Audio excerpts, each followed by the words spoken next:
விஷால் அவர்கள் வந்து சொல்லியிருக்காங்க, ஒரு 3 டேஸ்க்கு எந்த படம் ரிலீஸ் ஆனாலும் ஒரு 3 டேஸ்க்கு வந்து பப்ளிக் ரிவ்யூ எதுவும் வேண்டாம். இன்றைக்கி ஒரு படம் வருது, இந்த படத்தை எப்படி ஃப்ளாப் ஆக்கியே ஆக்கணும் அப்படின்னு எந்த ஊடகங்களும் சத்தியம் பண்ணிட்டுலாம் கேமராவை தூக்கிட்டு வர்றது. நீங்கள் சரியான படம் எடுத்தால் ஆடியன்ஸ் வெளியில் வந்து படம் சூப்பர் ஆஹா ஓஹன்னு சொல்ல போகிறான், அதை இவங்க ஷூட் பண்ணி கொண்டு போய் போட போகிறாங்க. படம் நல்லா இல்லைங்கிறதுனால அவன் தலையில் அடிச்சுக்கிட்டே வர்றான். அப்போ கோளாறு எங்கே? நிறைய பேர் வந்து காசு வாங்கிட்டு நல்ல ரிவ்யூ சொல்கிறது இந்த மாதிரியெல்லாம் பண்ணுறாங்க. பத்திரிகையாளர்கள் எல்லாமே யோக்கிய சிகாமணிகள், யாருமே பணம் வாங்குறது இல்லைன்னு நான் சொல்ல மாட்டேன். ஃபீனிக்ஸ் வீழான் படத்தை எப்படி பார்க்குறீங்க? அது ரியலி சூப்பர் ஹிட்டா? சூப்பர் ஹிட்லாம் கிடையாது, அந்த படம் ஒரு சூப்பர் ஃப்ளாப். அடுத்ததான் நடிகர் அஜித் குமார், அவரோட நெக்ஸ்ட் டைரக்டர் யாரு? அது அஜித்துடைய அடுத்த படத்தை வந்து ஆதிக் ரவிச்சந்திரன் தான் இயக்க போகிறார். சன் பிக்சர்ஸு, சத்யஜோதி ஃபிலிம்ஸு, தெலுங்கில் பார்த்தீங்கன்னா ஏசியன் சினிமா, மைத்திரி மூவி மேக்கர்ஸ், இந்த மாதிரி நிறைய நிறுவனங்களுக்கு இவங்க அப்ரோச் பண்ணாங்க. பட் எல்லாரும் சொன்னது என்ன அப்படின்னா, எம்ஜிஆர் டிவி சினிமா நேயர்களுக்கு வணக்கம். சினிமாவில் அடுத்தடுத்து நிறைய சுவாரஸ்யமான விஷயங்கள் நடந்துகிட்டே இருக்குது. ஸோ அதை பற்றின நிறைய அப்டேட்ஸை கேட்டு தெரிஞ்சுக்கிறதுக்காக இன்றைக்கி நம்ம கூட பிஸ்மி சார் இணைஞ்சிருக்காங்க. ஸோ அவங்க கூட நிறைய விஷயங்கள் பேசலாம். வணக்கம் சார். வணக்கம். அதாவது ஃபஸ்ட்டு இன்றைக்கி இருக்கிற ஹாட் டாபிக் அப்படின்னா விஷால் தான். ஸோ விஷால் அவர்கள் வந்து சொல்லியிருக்காங்க, ஒரு 3 டேஸ்க்கு எந்த படம் ரிலீஸ் ஆனாலும் ஒரு 3 டேஸ்க்கு வந்து பப்ளிக் ரிவ்யூ எதுவும் வேண்டாம். ஸோ இதை வந்து எல்லாருமே வந்து விநியோகஸ்தர்கள், சினிமா தியேட்டர் ஓனர்ஸு எல்லாருமே அமல்படுத்தணும் அப்படின்னு சொல்லியிருக்காரு. ஸோ இது எந்த அளவுக்கு பாசிபிள் சார்? இல்லை, முதல்ல என்னென்னா விஷால் சொன்னது வந்து நடைமுறையில் சாத்தியமாங்கிறத முதல்ல பார்க்கணும். அதுக்கு அடுத்து பார்த்திங்கன்னா, ஒரு படத்தினுடைய வெற்றி தோல்விக்கு அடிப்படையான காரணம் என்ன அப்படிங்கிற ஒரு புரிதல் தேவை. அது வந்து விஷாலுக்கு இல்லை அப்படின்னு தான் நான் நினைக்கிறேன். நீங்கள் பொதுவாகவே பார்த்திங்கன்னா, ஒரு நல்ல படத்தை ஒரு 100 ஊடகங்கள், அது யூடியூப் சேனலாக இருக்கலாம், அச்சு ஊடகங்களாக இருக்கலாம், படம் வந்து மொக்கை அப்படின்னு விமர்சனம் பண்ணுறதா வச்சுக்குவோம். ஆனால் அந்த படத்தினுடைய வெற்றியை வந்து அதனால் தடுக்க முடியாது. அதே மாதிரி ஒரு மொக்க படத்தை ஒரு 1000 ஊடகங்கள் சேர்ந்து சூப்பர் படம் அப்படின்னு சொன்னால் அந்த படத்தை வெற்றி படமாக்க முடியாது. இதுதான் யதார்த்தம். இதன் மூலம் நான் என்ன சொல்ல வரேன்னா, படம் நல்லா இருந்தால் அது ஓடும், படம் நல்லா இல்லை அப்படின்னா மக்கள் அதை நிராகரிச்சிருவாங்க. இதுதான் உண்மை. ஸோ இது புரியாமல் ஒரு படங்களுடைய தோல்விக்கே வந்து ஊடகங்கள் தான் காரணம் நினைக்கிறது இருக்குல்ல, அதுவே பார்த்திங்கன்னா வந்து ஒரு அறிவற்ற செயலாக தான் நான் பார்க்குறேன். இன்னொன்று, இது இன்றைக்கி நேத்தா இல்லை, பல வருடங்களாகவே இந்த திரையுலகினர் பார்த்திங்கன்னா ஒரு படத்தினுடைய வெற்றி தோல்வியே ஊடகங்கள் தான் தீர்மானிக்கிறதா இவங்க நினச்சிக்கிட்டு இருக்காங்க. ஒரு 25-30 வருடங்களுக்கு முன்பு யூடியூப்பும் கிடையாது, டிஜிட்டல் ஊடகங்களும் கிடையாது, தொலைக்காட்சியும் கிடையாது. அன்றைக்கி வெறும் அச்சு ஊடகங்கள் மட்டும் இருந்த காலகட்டத்திலே இந்த பிரச்சனை இருந்தது. அன்றைக்கெல்லாம் பார்த்திங்கன்னா ஒரு படம் ரிலீஸ் ஆனால் கிட்டத்தட்ட 1 வாரம் 10 நாள் கழித்து தான் பத்திரிகைகளில் விமர்சனமே வரும். அந்த காலகட்டத்திலேயே ஐயோ இந்த பத்திரிகைகள் இப்படி எழுதிடுறாங்க, ஆனந்த விடனில் மார்க்கு கம்மியாக கொடுத்துட்டாங்க, அதனால படம் வந்து ஃப்ளாப் ஆச்சுங்கிற ஒரு கூக்குரலுங்க கேட்டுக்கிட்டே இருக்கு. இன்னைக்கு இந்த ரிவ்யூஸ் வர்றதுனால படம் ஏதாவது வந்து கம்மியாக ஓடுது அப்படின்னுலாம் இல்லை. ஆக்சுவலி என்ன அப்படின்னா, படம் நல்லா இருந்தால் ரிவ்யூஸும் நல்லா இருக்கும், படம் மொக்கையாக இருந்தால் ரிவ்யூஸும் மொக்கையாக இருக்கும். ரிவ்யூங்கிறது பார்த்திங்கன்னா ரியாக்ஷன் தான். ஆக்ஷன் என்னன்னா அந்த படத்தினுடைய கண்டென்ட்டு. நீங்கள் பாருங்கள், இந்த ரிவ்யூ தான் எல்லா படத்தினுடைய தோல்விக்கும் காரணம் அப்படின்னா, அதையும் தாண்டி இங்கே எப்படி படங்கள் ஓடுது. இப்போ சமீபத்தில் வந்து ஒரு டூரிஸ்ட்டு ஃபேமிலிங்கிற படம் அவ்வளோ பெரிய வெற்றி அடைஞ்சிது. எப்படி வெற்றி அடையுது? அந்த படம் நல்லா இருந்தது, அதை ஊடகங்கள் வந்து மக்கள்கிட்ட கொண்டு போய் சேர்த்தாங்க.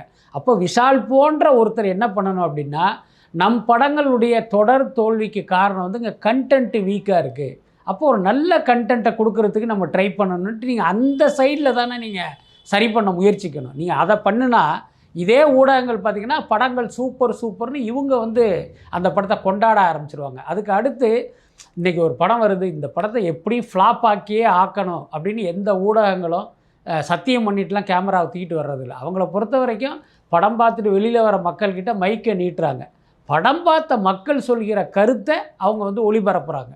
அப்போ இங்கே தப்பு எங்கே இருக்குது? நீங்கள் சரியான படம் எடுத்தால் ஆடியன்ஸ் வெளியில் வந்து படம் சூப்பர் ஆஹா ஓஹன்னு சொல்ல போகிறான், அதை இவங்க ஷூட் பண்ணி கொண்டு போய் போட போகிறாங்க.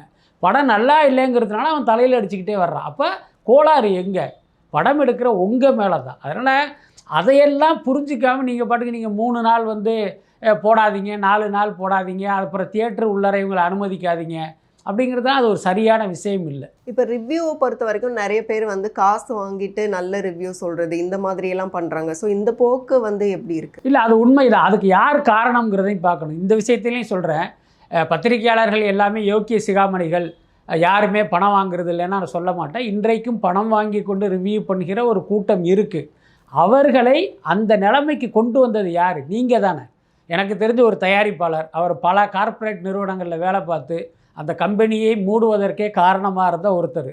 அவர் எங்கே போனாலும் என்ன பண்ணுவார் அப்படின்னா, சோஷியல் மீடியாவில் யாரெல்லாம் வந்து நிறைய வியூஸ் வச்சுருக்காங்கன்னு பார்த்தா அவங்கள பணம் கொடுத்து அவங்கள வந்து ஒரு பெய்டு மீடியாவாக இவர் மாற்றுவார். அதே மாதிரி யூடியூப்பில் எந்த சேனலுக்கெல்லாம் வந்து ரிவ்யூக்கு வந்து நிறைய பேர் பார்க்குறாங்களோ அந்த சேனல்களை கூப்பிட்டு அவங்களுக்கு பணம் கொடுத்து பார்த்திங்கன்னா ரிவ்யூ பண்ண வைப்பார். அப்போ ஒருத்தர்கிட்ட பணம் வாங்கி ருசி கண்டவன் என்ன பண்ணுவான், அப்போ இந்த தயாரிப்பாளர் நமக்கு தருவாரா, அப்போ அவர்கிட்ட போய் கேட்போம் அப்படிங்கிற அந்த நிலைமைக்கு தானே ஆளாகுவாங்க. இப்போ இவர்களை இந்த நிலைமைக்கு கொண்டு வந்ததே நீங்கள் தான். அதுக்கப்புறம் இன்றைக்கி பார்த்தீங்கன்னா இந்த FDFSங்கிற ஒரு வீடியோ வந்து பெரிய அளவில் ட்ரெண்ட் ஆகிட்டு இருக்குது. அந்த முதல் நாள் முதல் காட்சி பார்த்துட்டு அந்த மக்கள் வந்து ஒரு கருத்து சொல்லுவாங்க. இதை இங்கே யார் எடுத்துகிட்டு வந்ததுன்னா இதுவும் தயாரிப்பாளர்கள் தான். என்ன பண்ணுவாங்க, ஒரு ஹீரோவுடைய படம் ரிலீஸ் ஆகுது, இப்போ விஷால்னு வச்சுக்கோமே, விஷால் படம் ரிலீஸ் ஆகுதுன்னா இவங்க என்ன பண்ணுவாங்கன்னா, விஷால் ரசிகர் மன்றத்தை சேர்ந்த சில பேரை என்கேஜ் பண்ணி இவங்களா ஒரு தியேட்டரை ஃபிக்ஸ் பண்ணி அங்கே ஒரு ஸ்பெஷல் ஷோ போட்டு இவங்க எல்லாரையுமே அங்கே கொண்டாந்து படம் பார்க்க வச்சு வெளியில் வந்ததுக்கப்புறம் அவங்க வந்து படம் சூப்பர் ஆஹோ ஓஹோன்னு சொல்லுவாங்க. அது FDFS ரிவ்யூவாக யூடியூப்பில் வர ஆரம்பிச்சிது. இப்படியே போக ஆரம்பித்ததுக்கப்புறம் என்னாச்சுன்னா, வேறு பல சேனல்கள்லாம் என்ன பண்ணாங்க அப்படின்னா, இந்த மாதிரியான அந்த பெய்டு ஆடியன்ஸை விட்டுட்டு உண்மையாக பணம் கொடுத்து படம் பார்க்குறாங்கல்ல அவங்கக்கிட்ட கருத்து கேட்க ஆரம்பிச்சிட்டாங்க. அவன் என்னென்னா காசு கொடுத்து பார்த்தவன் படம் நல்லா இல்லைன்னா அவன் கடுமையாக நெகட்டிவாக விமர்சனம் பண்ண ஆரம்பித்து இன்றைக்கு அது வந்து ஒரு முக்கியமான மக்களிடம் கருத்தை உருவாக்குகிற ஒரு விஷயமாக அது மாறிப்போச்சு. இது எதுக்கு சொல்கிறேன்னா, இப்படி ஒரு விஷயத்தை கொண்டு வந்ததே நீங்கள் தானே. மக்களை ஏமாற்றுவதற்கு நீங்கள் ஒரு விஷயம் பண்ணீங்க. இப்போ பார்த்தீங்கன்னா அதில் மக்கள் பங்களிப்பு செஞ்சு இன்றைக்கி அது உங்களுக்கே நெகட்டிவாக மாறிடுச்சு. ஸோ அதனால் இன்றைக்கு சினிமாவுக்கு எதெல்லாம் வந்து பெரிய பிரச்சனை அப்படின்னு நினைக்கிறாங்களோ அதை எல்லாத்தையும் கொண்டு வந்ததே இவங்க தான். இப்போ இந்த 2025ல் படங்கள் வந்து எப்படி வந்திருக்கு, அதாவது ஓரளவுக்கு எல்லாம் ஒரு சில படங்கள் சுமாராக வந்திருக்கு, ஒரு சில படங்கள் நல்லா வந்திருக்கு. அந்த மாதிரி இந்த இதுவரைக்கும் வந்த படங்களில் எது சூப்பர் ஹிட் ஆகிருக்கு, எது வந்து நல்லாவே இல்லை அந்த மாதிரி? இல்லை, நல்லா இல்லைங்கிற படத்தை நம்ம ஒரு படத்தை சொல்ல முடியாது. நீங்கள் ஒரு நார்மலாக சொன்னீங்க அப்படின்னா அப்புறம் டூரிஸ்ட் ஃபேமிலி மாதிரியான ஒரு சில படங்கள் தான் வணிக ரீதியில் வந்து ஒரு பெரிய வெற்றி அடைஞ்சிருக்கு. மற்றபடி பெரிய நடிகர்கள் நடித்த படங்களே பெரிய அளவில் பெர்ஃபார்ம் பண்ணலை. 2025 வரைக்கும் இதுதான், 25 பொறுத்த வரைக்கும் இதுதான் நிலமை. ஒரு பெரிய உதாரணம்னா தக் லைஃப், கமல்ஹாசன், மணிரத்னம், அப்படியும் அந்த படம் வந்து பெருசாக இங்கே போகலை. ஆனால் ஒரு டூரிஸ்ட் ஃபேமிலி மாதிரி குடும்பஸ்தன் மாதிரியான சின்ன படங்கள் யாருமே எதிர்பார்க்காத அளவுக்கு ஒரு பெரிய வெற்றியை அடைஞ்சிருக்கு. அதனால் பார்த்திங்கன்னா இப்போதைக்கு கண்டென்ட் ஓரியன்டான படங்களுக்கு தான் வெற்றி அப்படிங்கிறது தான் இந்த வருடம் வந்து நமக்கு புரிய வச்சுருக்கு. இப்போ இந்த கடந்த ஒரு சில வாரங்களில் மட்டுமே வெளியான நிறைய படங்கள் ஃப்ளாப் ஆகிருக்கு அப்படிங்கிறதுல அதை நீங்கள் எப்படி பார்க்குறீங்க? உண்மையை சொல்லப்போனால் இப்போ கடந்த ஒரு 2-3 வாரங்களாக நிறைய சின்ன படங்கள்லாம் ரிலீஸ் ஆகிட்டுருக்கு. ரிலீஸ் ஆன அடுத்த நாள் இவங்க உடனே ஒரு சக்ஸஸ் பார்ட்டி வச்சு இந்த படம் வந்து ஒரு பெரிய ஹிட்டுன்னு அப்படி கேக் வெட்டுறது, அப்புறம் ஆள் உயர மாலை போடுறது, ஒரு பொக்கே கொடுக்கறது, மீடியாவை கூப்பிட்டு வச்சுக்கிட்டு இந்த படம் பயங்கர ஹிட்டுங்கிற மாதிரி பில்டப் கொடுக்குறதெல்லாம் நடந்துக்கிட்டு இருக்கு. ஆனால் உண்மை என்னென்னா, அப்படி சக்ஸஸ் மீட் கொண்டாடிய பல படங்களுடைய வசூல் பார்த்திங்கன்னா ரொம்ப ரொம்ப மோசம். அதுதான் முக்கியமான விஷயம். நான் பேர் சொல்ல விரும்பலை. இப்போ சமீபத்தில் ஒரு படம் வந்தது. அந்த படத்தை வந்து ஒரு விநியோகஸ்தர் தமிழ்நாடு தியேட்டர்களுக்கு 6.5 கோடிக்கு வாங்கியிருக்காரு. ஆனால் அவருக்கு பார்த்திங்கன்னா 1.5 கோடி ரூபா தான் திருப்பி வந்திருக்கு. அப்போ 5 கோடி ரூபா அவருக்கு நஷ்டம். ஆனால் இதை அப்படியே மறைச்சிட்டு இவங்க பார்த்திங்கன்னா கேக்கு வெட்டுறது, சக்ஸஸ் மீட் கொண்டாடுறது அப்படி மக்களை ஏமாற்றிட்டு இருக்காங்க. கிட்டத்தட்ட சமீபத்தில் வந்த எல்லா படங்களுடைய நிலைமையுமே இதுதான். ஒரு பெரிய அளவில் வந்து வசூலை கொடுக்கலை, அதுதான் உண்மை. விஜய் சேதுபதியோட மகன், அவர் மீதான நிறைய விமர்சனங்கள் வருது. ஃபீனிக்ஸ் வீழான் படத்தை எப்படி பார்க்குறீங்க? அது ரியலி சூப்பர் ஹிட்டா? சூப்பர் ஹிட்லாம் கிடையாது, அந்த படம் ஒரு சூப்பர் ஃப்ளாப், அதுதான் உண்மை. அதே நேரம் பார்த்திங்கன்னா அந்த தோல்விக்கு விஜய் சேதுபதியுடைய மகன் மீதான அந்த நெகட்டிவான விமர்சனம் காரணமா அப்படின்னா அது ஓரளவுக்கு தான் உண்மை. ஏன்னா அந்த படம் ஒரு சூப்பரான கண்டென்ட் இருந்துருச்சு அப்படின்னா இந்த விமர்சனத்தை எல்லாம் தூக்கி அடிச்சுட்டு அந்த படம் ஜெயிச்சிருக்கும். ஆனால் அந்த படம் பார்த்திங்கன்னா பெருசாக இல்லை. அதுக்கு காரணம் என்னென்னா, அனல் அரசுங்கிற ஒரு ஸ்டண்ட் கோரியோகிராஃபர் படத்தை இயக்குனதுனால அது வந்து ஒரு ஆக்ஷன் ஓரியன்ட் படமாக அது மாறிடுச்சு. அது வந்து மக்களுக்கு பெருசாக வந்து பிடிக்கலை. இன்னொன்று அந்த ஃபீனிக்ஸுங்கிற அந்த தலைப்பும் பார்த்திங்கன்னா ஒரு பெருசாக வந்து மக்களோட கனெக்ட் ஆகலை. ஸோ இதெல்லாம் சேர்ந்து தான் அந்த படத்தினுடைய வெற்றியை தடுத்துட்டதாக நான் நினைக்கிறேன். இன்னொரு பக்கம் பார்த்திங்கன்னா அந்த பையன் மீதான அந்த விமர்சனம் இருக்குல்ல, அதில் வந்து பார்த்திங்கன்னா நியாயம் இல்லை அப்படின்னு தான் எனக்கு தோணுது. என்னென்னா அவருடைய வயசுக்கு புரிதல் இல்லாமல் ஏதோ பேசிட்டார் அப்படின்னா அதை வந்து சரி ரைட்டு, ஏதோ ஒரு சின்ன பையன் பேசிட்டான்னு அப்படி கடந்து போகாமல் அதை ஏதோ ஒரு பெரிய தேச துரோக குற்றம் மாதிரி வந்து ஒரு பில்டப் பண்ணி தொடர்ந்து அவர் மீது தாக்குதல் நடத்துனது இருக்குல்ல, அது வந்து ஒரு சரியான விஷயம் இல்லை. இப்போ உதாரணத்துக்கு அந்த வயசில் நம்ம வீட்டில் ஒரு பையன் இருக்கான், இதே மாதிரி ஏதோ விவரம் புரியாமல் பேசுகிறான்னா நம்ம என்ன பண்ணுவோம்? தம்பி இப்படிலாம் பேசாத அப்படின்னு வந்து அவனை நம்ம வார்ன் பண்ணுவோம், அல்லது சரி காலம் அவனுக்கு உணர்த்தும் அப்படின்னு நம்ம நினப்போம். அதே விஜய் சேதுபதி மகனுங்கிறதுனால அந்த மாதிரி அணுகுமுறை இல்லாமல் அவரை ஒரு குற்றவாளி மாதிரி சித்தரித்து வந்து விமர்சனம் பண்ணது இருக்குல்ல, அது வந்து ஒரு சரியான விஷயம் இல்லைன்னு நினைக்கிறேன். இந்த சமூக ஊடகத்தை பயன்படுத்துகிறவர்கள் இன்னும் கொஞ்சம் பொறுப்புணர்வோடு டீல் பண்ணியிருக்கணும்னு நினைக்கிறேன். என்ன காரணம்னா, ஒரு சின்ன பையன் உங்களுடைய விமர்சனத்தால் அவன் வந்து உடஞ்சி போயிட்டான்னு வச்சுங்க, அவனுடைய எதிர்காலமே போயிடும்ல. ஸோ அந்த பார்வை இருந்திருக்கணும்னு எனக்கு தோணுச்சு. இப்போ சமீபத்தில் வெளியான பறந்து போவாகட்டும், 3BHK ஆகட்டும் சூப்பர் ஹிட் ஆகிருக்கு. ஸோ இந்த படங்கள் பற்றின உங்களுடைய பார்வை? அதான் இப்போ சமீபத்தில் எவ்வளோ வசூல் ஆகிருக்கு அந்த மாதிரி? அதான் நான் இப்போ சொன்னல ஒரு கணக்கு, ஒருத்தர் 6.5 கோடிக்கு வாங்கினார், 1.5 கோடி தான் கலெக்ட் ஆச்சுன்னு சொன்னது இந்த 2 படங்களில் ஒரு படம் குறித்து தான். அதனால் இந்த படங்களுக்கு வந்து ஒரு பெரிய பப்ளிசிட்டி கொடுத்தாலும் உண்மையில் வந்து கமர்ஷியலாக அந்த படம் பெருசாக போகலை. பறந்து பார்த்திங்கன்னா அவங்க எதிர்பார்த்ததை விட ஒரு கூடுதலாக அவங்களுக்கு வந்து கலெக்ட் பண்ணி கொடுத்துருக்கு. முக்கியமாக நேற்று கூட எங்கள் வலைப்பேச்சில் சொன்னால் அமெரிக்காவில் மட்டுமே 1 கோடி ரூபா அந்த படம் கலெக்ட் பண்ணியிருக்கு. ஏன்னா ஒரு ராம் படங்கிறது எப்பயுமே அந்த வெகு மக்களிடமிருந்து கொஞ்சம் விலகிய படங்களாக தான் இருக்கும். அதாவது பார்த்திங்கன்னா அந்த சினிமாவை வேறு மாதிரி பார்க்குறவங்களுக்கு அந்த இவருடைய படங்கள் பிடிக்கும். ஒரு என்டர்டெயின்மெண்ட்டாக பார்க்குற ஆடியன்ஸுக்கு பார்த்திங்கன்னா ராம் படம் வந்து புரியாது அல்லது பிடிக்காது, இதுதான் உண்மை. ஆனால் இந்த பறந்து போவை பொறுத்த வரைக்கும் இவங்க ஓடி ஓடி பண்ணின அந்த ப்ரொமோஷனால் ஈர்க்கப்பட்டு சில மக்கள் உள்ளே வந்ததுனால் இந்த படம் பார்த்திங்கன்னா ஓரளவுக்கு கலெக்ட் பண்ணியிருக்கு. அதே நேரம் வணிக ரீதியில் ஒரு பெரிய வெற்றி படம் அப்படிலாம் நம்ம பார்க்க முடியாது இந்த படத்தை பொறுத்த வரைக்கும். அதே நேரம் என்னென்னா, தமிழ் சினிமாவை நம்ம தொடர்ந்து கவனிச்சிங்கன்னா தெரியும், அதனுடைய தலைப்புகள், அதனுடைய கதையம்சம், அதனுடைய மேக்கிங்லாம் பார்த்திங்கன்னா சமீப காலமாக திருப்திகரமாக இல்லை, ஒரு மாதிரியான ஒரு எரிச்சலுக்குரியதாக தான் இருக்குது.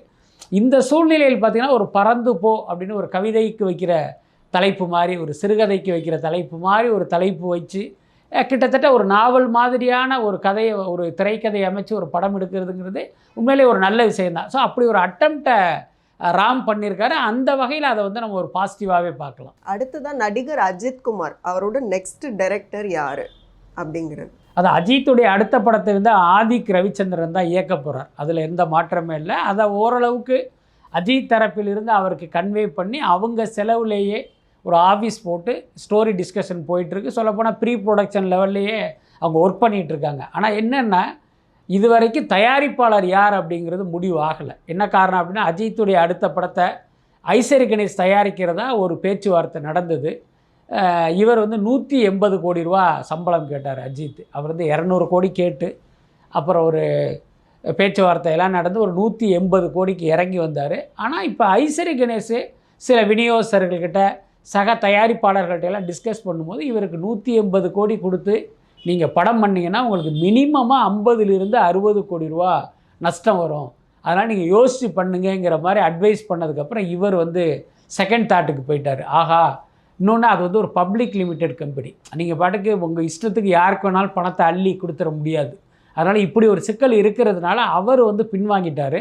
அதுக்கப்புறம் என்னென்னா, இந்த ப்ராஜெக்டை எடுத்துகிட்டு வெவ்வேறு பட நிறுவனங்களுக்கு அஜித் தரப்பிலிருந்தே அப்ரோச் பண்ணாங்க. முக்கியமாக ஏஜிஎஸ், சன் பிக்சர்ஸு, சத்யஜோதி ஃபிலிம்ஸு, அப்புறம் தெலுங்கில் பார்த்திங்கன்னா ஏஷியன் சினிமா, மைத்திரி மூவி மேக்கர்ஸ், இந்த மாதிரி நிறைய நிறுவனங்களுக்கு இவங்க அப்ரோச் பண்ணாங்க. பட் எல்லாரும் சொன்னது என்ன அப்படின்னா, 180 கோடி சம்பளம் கொடுத்தோம்னா எங்களுக்கு இது டேபிள் லாஸ் ஆகும், அதனால் அவ்வளவு சம்பளம் தர முடியாது, ஒரு 110 கோடி 120 கோடி மாதிரி சம்பளம்னா நாங்கள் பண்ணுறோங்கிற மாதிரி சொல்லிட்டாங்க. அதனால் இன்னமும் அந்த படத்துக்கான தயாரிப்பாளர் யார் அப்படிங்கிறது முடிவாகாமலே இருக்குது. இதுக்கு இடையில் பார்த்திங்கன்னா விநியோகஸ்தர் ராகுல்னு இருக்கார், ரோமியோ பிக்சர்ஸ், அவர் வந்து இந்த படத்தை தயாரிக்க முன் வந்ததாக ஒரு தகவல் இருக்குது. பட் அதுவும் அதிகாரபூர்வமாக இன்னும் அறிவிக்கலை, அது ஒரு பேச்சுவார்த்தை நிலைமையில் தான் இருக்குது. ஸோ மிக்க நன்றி. நன்றி.